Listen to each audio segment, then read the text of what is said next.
에듀윌 유료 회원만의 라이브 클래스. 두 번째 시간 보겠습니다. 이제는 이제 머리 합친 갑니다. 자, 정신 차리시고 이번에 합격진도 나갑시다. 누구세요? 전 애들 교수인데요. 제가 늘 가까이 있으니까 이번엔 합격. 집에서도 학원처럼 공부하는 혜택. 오직 에듀윌 유료 회원에게만. 우와, 진짜 가까이 계시네요.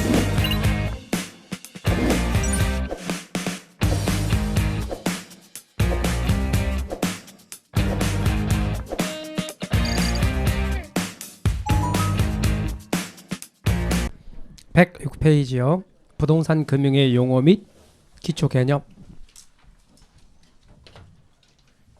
106페이지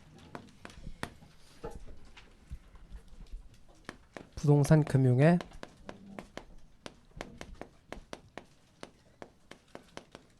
용어 그리고 기초 개념. 이런 기초적인 용어나 개념 정리를 처음부터 잘 하셔야 단어가 쉽게 잘 들어오고 또 금융 부분이 익숙해지게 됩니다. 금융이라고 하는 것과 관련해서 이런 용어에서부터 가도록 하겠습니다. 자, 우선 갑이란 사람이 이때 1억 원을 빌린 거예요. 이때 1억 원을 빌렸고,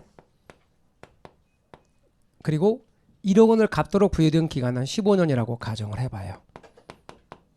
그럴 때 저 1억 원을 뭐라고 말하냐면 융자 원금 그래요. 뭐라고 한다고요?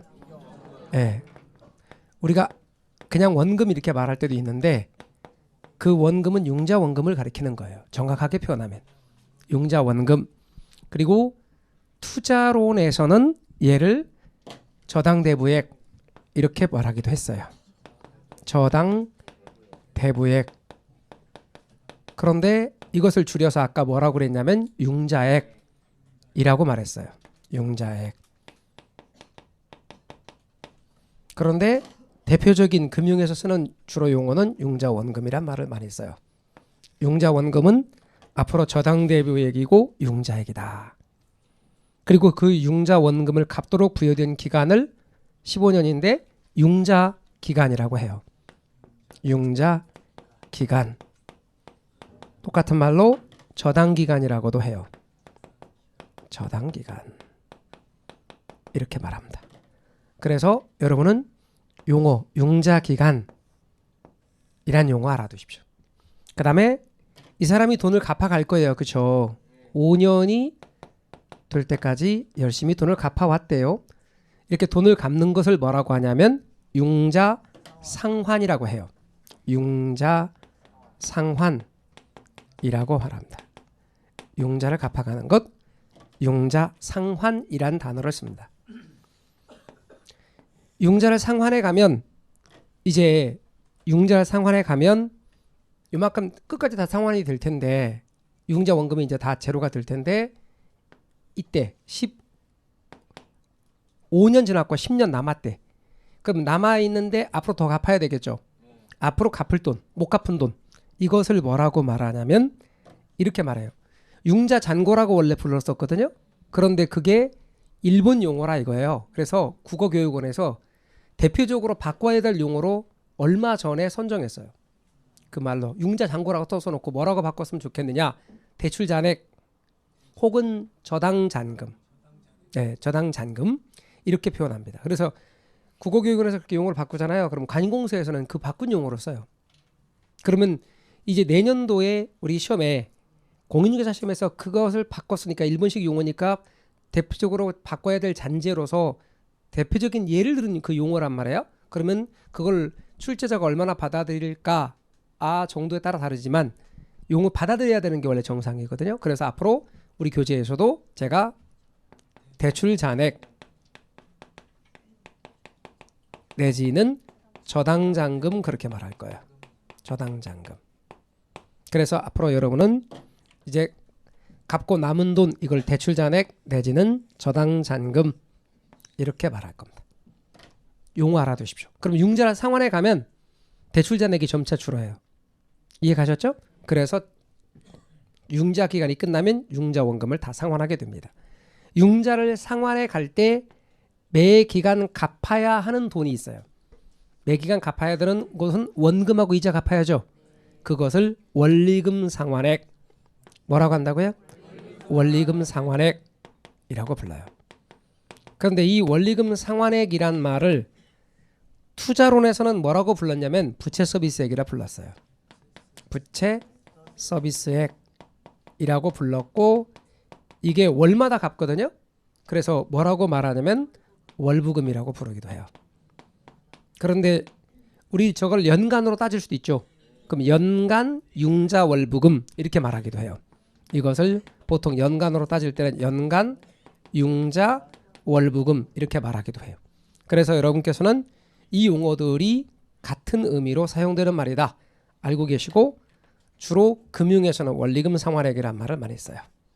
투자론에서는 부채 서비스액이란 말을 많이 쓰고 그런데 간혹가다 월부금, 원리금 상환액, 월부금 이런 말도 많이 쓰고요. 월마다 갚기 때문에 월불이백이란 말을 덜어 쓰기도 합니다. 여하튼 원금 플러스 이자. 자, 그러면 대출받은 최초 금액을 뭐라 한다? 융자 원금. 그리고 융자 원금 갚도록 부여된 기간, 융자 기간, 융자를 갚아가는 것, 융자 상환. 그때 갚을 때 갚아가는 금액, 원리금 상환액, 갚고 남은 돈, 대출 잔액, 저당 잔금. 이런 용어를 여러분이 이제 자꾸 익숙하게 쓰도록 하셔야 돼요. 금융에 사용하는 용어로 써야 돼요. 빌린 돈 이런 말 쓰면 안 돼. 갚은 돈, 남은 돈. 따라서 여러분 그게 쉽긴 한데 지금 쉽자고 대충 써버리면 그게 익숙해지지 않아서 시험에 여러분이 못 보던 용어가 나오면 그 자체로 당황하신단 말이에요. 그런데 늘 보던 말들이면 그 다음은 책이 쉽게 읽혀요. 여러분이 기초과정을 대충 공부하면 기본서에 책 읽는 게 힘들어져요. 그런데 기초과정을 잘 해놓으면 강의와 함께 똑같이 맞춰서 1월달에 그럴 거거든요. 이제 강의에서 나가는 것 위주로만 읽으세요. 강의에 나가지 않는 건 읽지 마세요. 기본서. 그렇게 말할 거란 말이에요. 그럼 강의에 나가는 것 위주로 읽을 때 눈에 쉽게 들어와야 돼요. 그러려면 용어에 익숙해져야 돼요. 용어에 대해서 익숙하십시오. 최초로 대출받은 금액 뭡니까? 융자원금. 융자원금 갚도록 부여된 기간, 융자기간, 융자를 갚아가는 거, 융자상환, 갚아가는 금액, 그리고 남은 거 또는 그렇게 용어에 대해서 익숙하게 알아두십시오. 자, 이 용어들이 중요한데 아까 제가 뭐라고 그랬냐면 보통은 이렇게 부동산을 담보로 돈을 빌린다고 말씀드렸어요. 부동산 담보로 자금을 조달하는 것, 그것을 저당금융, 담보금융, 줄여서 저당, 앞으로 저당, 부동산 담보로 자금 조달하는 것, 부동산 담보로 돈 빌리는 것, 그것을 저당, 그리고 영어로는 모기지 이렇게 말합니다. 아셨죠?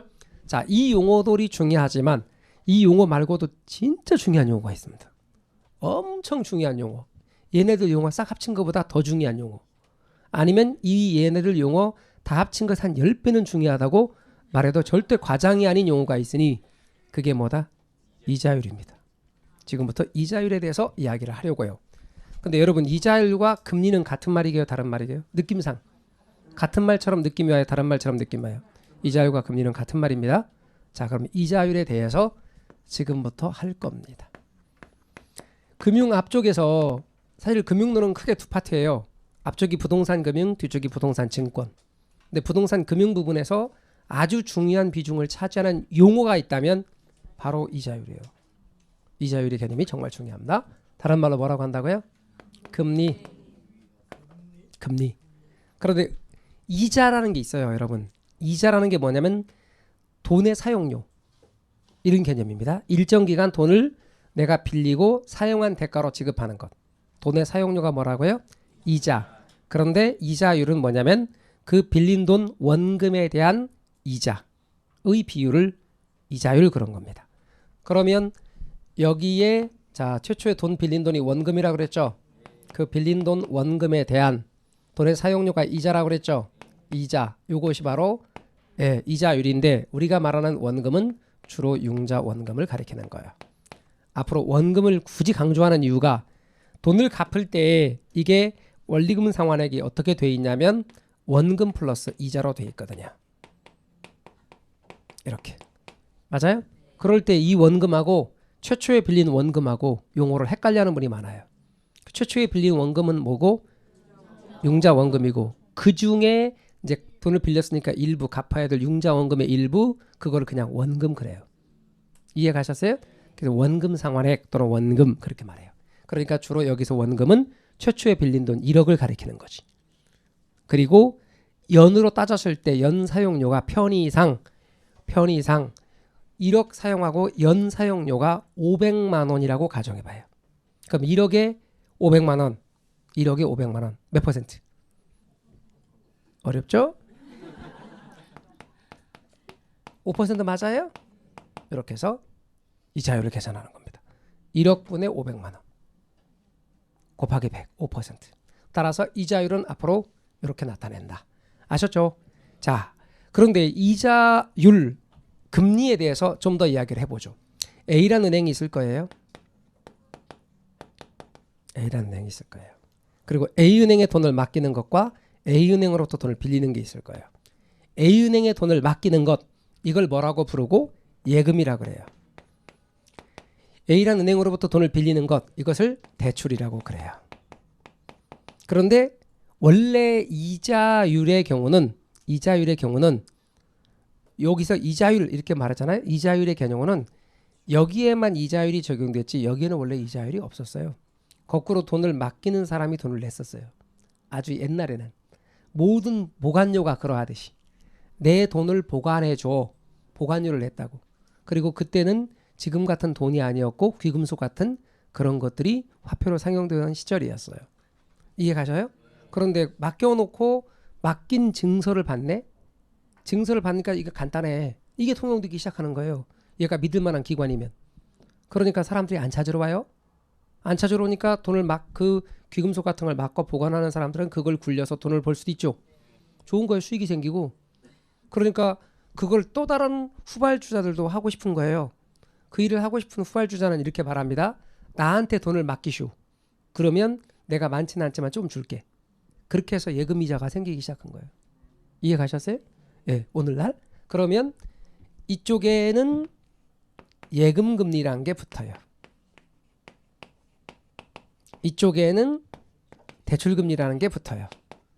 그리고 우리가 공부하는데 핵심은 앞으로 금리라고 말할 때 주로 금리는 대출금리를 강조하는 거예요.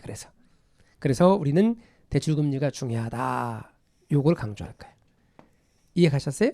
그럼 이제 은행이 대출 창구에서 실무적으로 금리가 정해질 때 어떤 방식으로 금리가 정해지느냐? 이거는 이렇게 금리가 정해져요. 하나는 기준금리, 거기다 플러스 가상금리, 이렇게 금리가 정해집니다. 그럼 이게 무슨 뜻인가를 설명드립니다. 봐주세요. 여러분, 얘가 돈을 빌려주려면 돈이 있어야 빌려주죠. 그러면 여기서 이렇게 자금을 조달해야 돼. 그러면 예금금리는 얘 입장에서는 비용이죠. 그럼 자금 조달 비용인 거예요. 그럼 편의상 얘가 2%라고 가정을 해보자 그 말이에요. 그럼 2%로 자금을 내가 끌어온 셈이죠. 그 돈 갖고 빌려줘야 되죠. 그러면 얘는 여기에 적용할 때는 무조건 2% 플러스 알파예요. 이해 가셨어요? 그럼 2%는 뭐가 되고? 기준금리 자금 조달 비용인 거예요. 자금 조달 비용에다가 알파는 마진인 거예요. 얘의 마진. 가산한다고. 그러면 얘는 뭐냐면 기준금리라고 썼는데 글씨는 기준금리라 쓰고 얘 입장에서는 뭐라고? 비용이에요. 자금 조달 비용이에요. 그런데 얘가 자금을 어디서 조달할 수 있냐면 은행이 어디게요? 네, 중앙은행이고 우리나라의 중앙은행에는 이름은 한국은행이죠. 그럼 은행은 한국은행입니다. 한국은행으로부터 돈 빌려올 수 있게 없게요? 있어요. 그럼 한국은행으로부터 돈을 빌려올 때 한국은행은 일반 은행들한테 돈 빌려주면서 적용하는 금리가 있겠죠. 그 금리의 이름 명칭이 기준금리예요. 이해 가셨어요? 근데 한국은행에는 금융통화위원회라는 게 있어요. 그리고 매월 둘째 주 목요일 날 기준금리를 정해요. 매월 둘째 주 목요일 날 한국은행 금융통화위원회에서 기준금리 2% 이런 식으로 정해. 만약 기준금리가 2%면 얘가 2%로 돈을 중앙은행으로부터 빌려왔죠.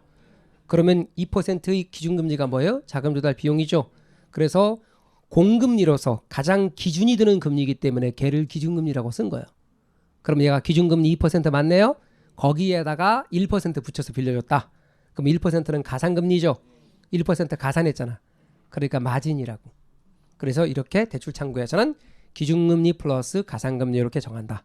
그런데 예를 들어서 은행으로부터 빌려오는 게 아니라 중앙은행, 한국은행으로부터 빌려온 게 아니라 이렇게 자금을 예금 상품을 팔아서 조달할 수도 있죠. 근데 일반적인 예금 상품의 경우는 자 보세요. 갑돌이가 은행에 저축을 했다. 그럼 통장이 갑돌이한테 가겠죠. 그럼 통장에는 갑돌이 이름이 있어 없어? 있어요. 유기명, 무기명. 유기명. 이름이 써 있는 걸 유기명이라 그래요. 유기명. 갑돌이 을돌이한테 통장 양도할 수 있어 없어요?